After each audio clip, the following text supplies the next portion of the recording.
জামালপুরের দেওয়ানগঞ্জে উপজেলার কোয়ার্টার সহ আনসার ব্যারাকের ২ বছরের বকেয়া বিল পরিশোধ না করায় সংযোগ বিচ্ছিন্ন করতে যায় পল্লী বিদ্যুতের কর্মচারী। কিন্তু উপজেলা নির্বাহী কর্মকর্তার নির্দেশে পল্লী বিদ্যুতের সেই কর্মচারীকে বারান্দার খুঁটির সঙ্গে বেঁধে রাখার অভিযোগ উঠেছে।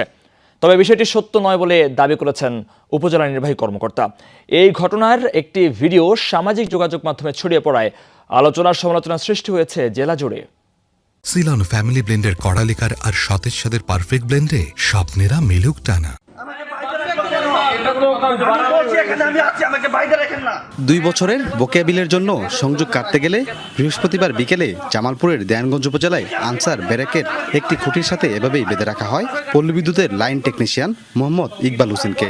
সাথে ছিলেন সহযোগী শাহজামাল ইয়াসিন। এ ঘটনায় আনসার সদস্যদের পক্ষ থেকে সেই ইকবাল হোসেনের নামে একটি সাধারণ ডায়েরি করা হয়।